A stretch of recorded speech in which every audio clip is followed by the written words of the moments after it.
mountains of central Afghanistan, there is a place called Bamiyan City. Bamiyan City was once ruled by Alexander the Great, once destroyed by Genghis Khan. Today, Bamiyan City is a UNESCO World Heritage Site, where giant Buddhas once stood.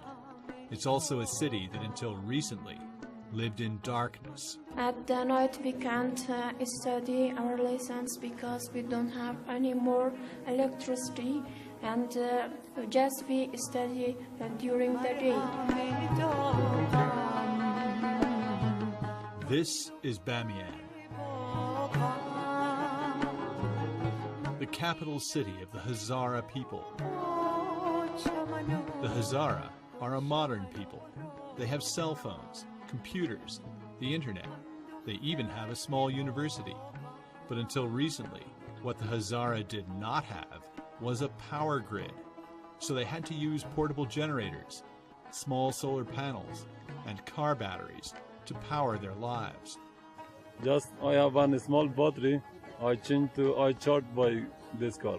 If we have electricity, we have everything. Yeah, it is a way to develop. If we have electricity, we will develop as soon as possible.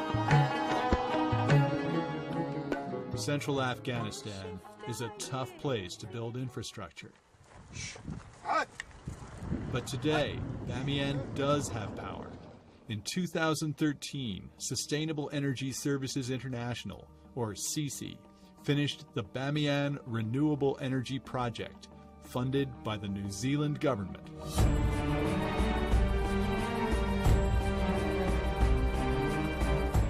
This project would definitely be the largest solar project in Afghanistan, probably the largest in Central Asia as well. Bamiyan now has 3 massive solar arrays totaling 1 megawatt of power and a first-class transmission and distribution system.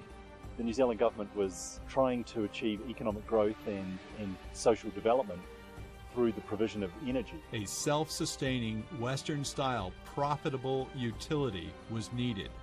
A utility that could work for decades, but the project also had to work in a community that had never before seen an electricity grid or a power meter. What the community had seen was many economic development projects that failed.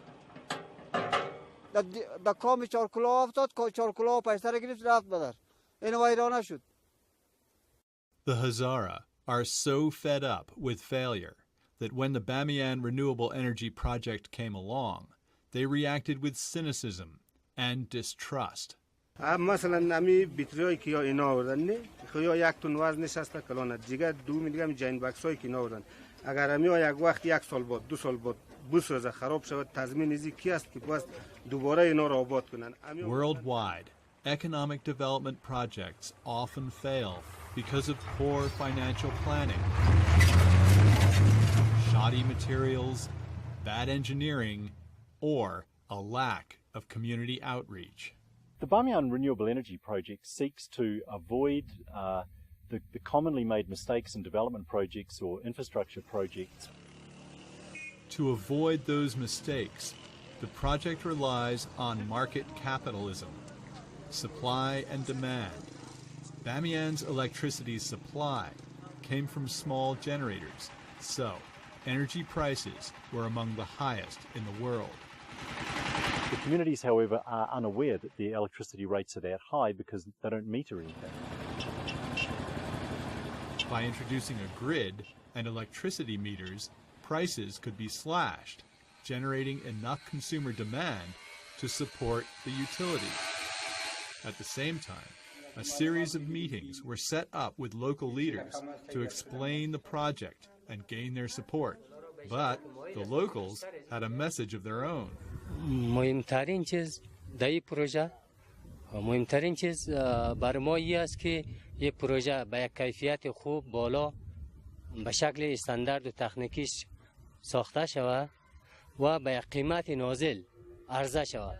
Shura leader Abdel Ahman knows what he's talking about And with 10 years' experience in Afghanistan, Sustainable Energy Services International knew it too.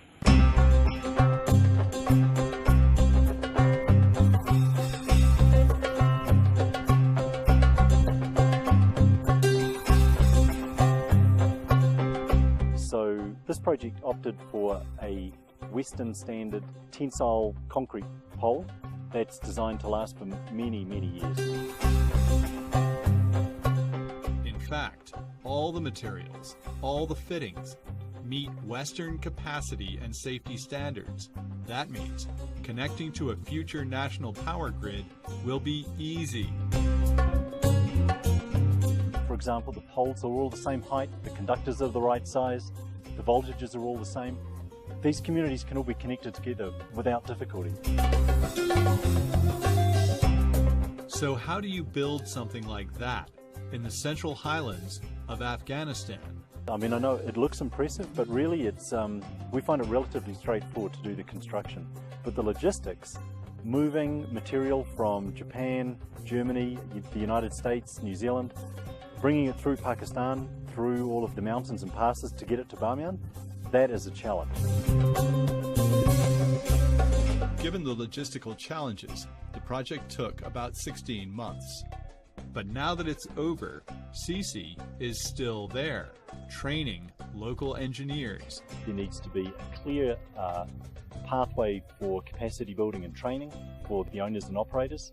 In a few years, the Bamiyan Renewable Energy Project will be a Hazara-run operation, a modern utility driving economic growth and social development in Bamiyan. That's because the project is designed and engineered to work financially, socially, and practically in Afghanistan. Electricity is like water. Without of water we can't live, yeah? Electricity is like that.